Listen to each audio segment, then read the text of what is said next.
Yay!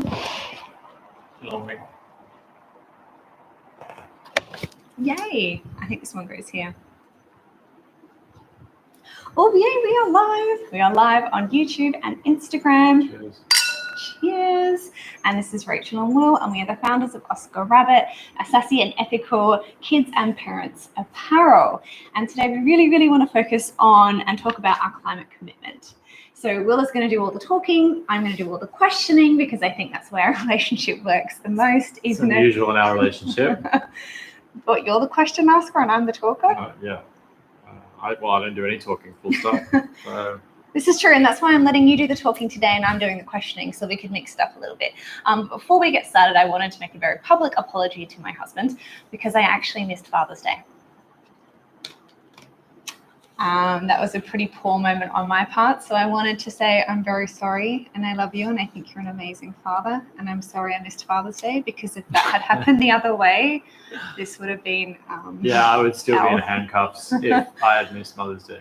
Yeah, so I wanted to publicly apologize for that. So anyway. Apology accepted.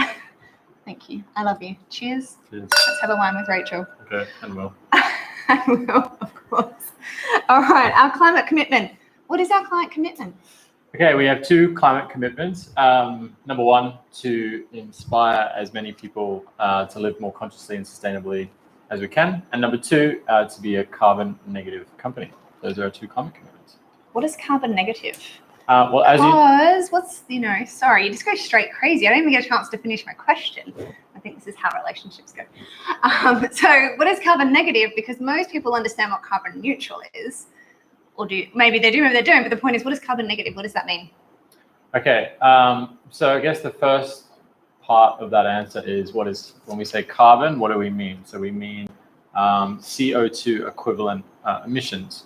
So every time we grow something, every time we put something in a truck and transport it somewhere, every time we wash something in a washing machine, which uses electricity, most of that contributes carbon emissions or carbon equivalent emissions. So when we say carbon, that's what we mean. Most of the power in the world, and as you know, most cars are run on fossil fuels. So every time all of this happens, carbon is released into the atmosphere. So when we say carbon, so if you don't do anything, you're a carbon emitter. So if you manufacture a product and transport it to people, you're a carbon. You emit carbon as a result of that. So you'd be therefore carbon positive. So what is carbon neutral? Which I'm sure everyone has probably heard that quite often.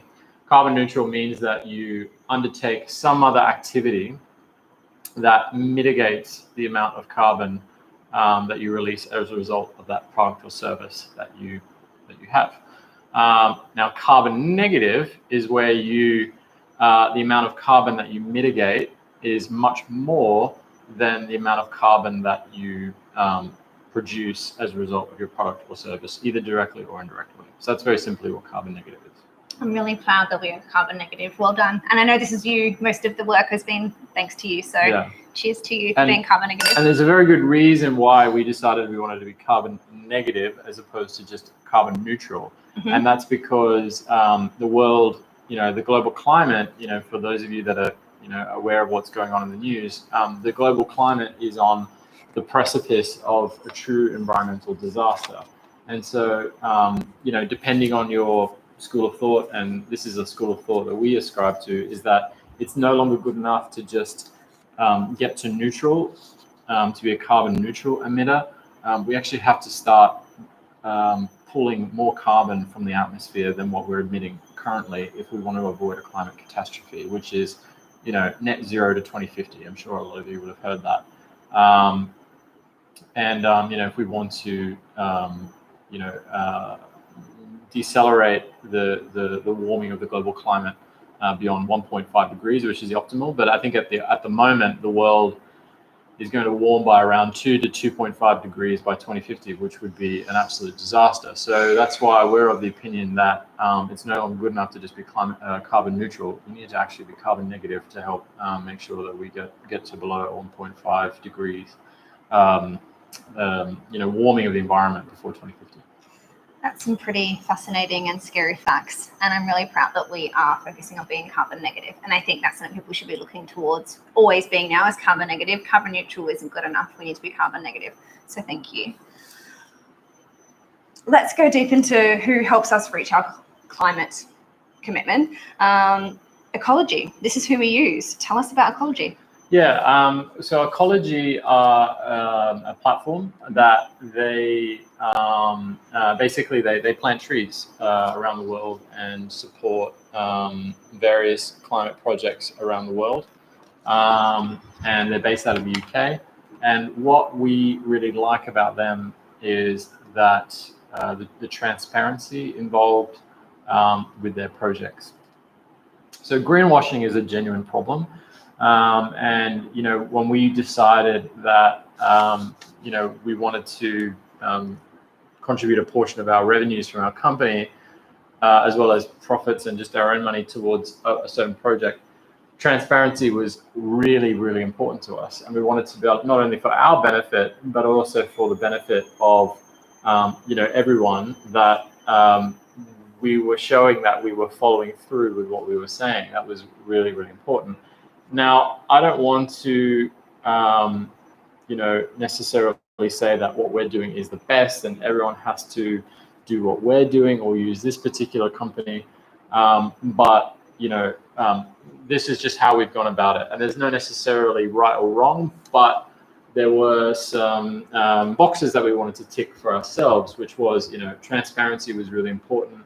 And we wanted to actually see the benefit almost in real time of where the money that we were contributing from our business and from our own, you know, our own pocket was going and the effect that it was happening. What do we do with Ecology? Very simple. So for every item ordered from our store, a portion of that money goes to Ecology and they plant a tree for every single item that is ordered from OscarRabbit.com. Sometimes it's a tree and sometimes it's mangroves, but it's usually one of those two things. And where are our trees planted? At the moment, the majority of them are planted in far northern Madagascar and West Africa, particularly Uganda. Can people see where their trees specifically have been planted? Can they? Yeah, we can't see it in real time, but we do have a map which we do share on our blog. And on our website. So if you click through a couple of links, you can actually see where some of our trees have been planted. And every single tree that is planted. And again, another reason why we like Ecology is that they photograph and geotag every single tree, so that we personally can see exactly where it was planted and who planted it, actually, which I think is pretty impressive. It's pretty awesome. So, for example, I see Nam's joined us. Hi, Nam. Hey, Nam. When Nam purchases her T-shirt, she can then follow the journey of her tree? Unfortunately, not quite. Unfortunately, it's not quite that good. But there is, if you go to our website, there is a little widget which there's like a running number of the amount of trees that have been planted. Great. And I think at the moment, I believe it's 392, 393, something like that. 393 trees. Yeah. So It's amazing. Yeah, we can't it's not quite smart enough to go, okay, I bought this tree, let me see the tree. Yeah, but if you're interested and you want to see it, then just DM us or email us, and we'll get you the screenshots that you need, and we'll get it to you.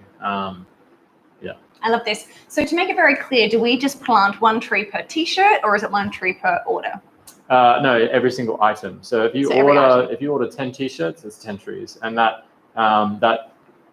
is just a portion of the revenue that we've just built into the cost of the T-shirt, and so that's no extra expense to you. That just comes out of our revenues and our bottom line. Fantastic. Thank you for sharing. Well, that's it for what our climate commitment is. We have lots of little tidbits that we want to share about why we do what we do and why we're so passionate about it. But today it was purely about our climate commitment, where our trees are planted, and a little bit more about Ecology. So I want to thank my amazing husband for helping me out today on our little mini wine with Rachel. Can I talk about why trees? Can I say why trees? I did. Is that okay? Yes.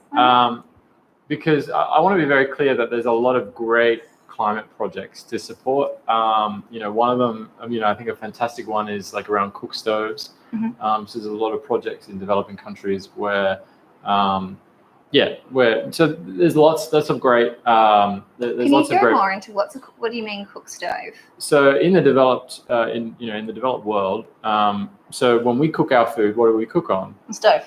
A gas stove, right? So we turn a knob. There's a gas bottle, and then there's fire, and then we cook. In most of the developed world, they don't have that luxury. So what do? A lot of people have to go out into the forest, cut down trees, and it's usually women doing this.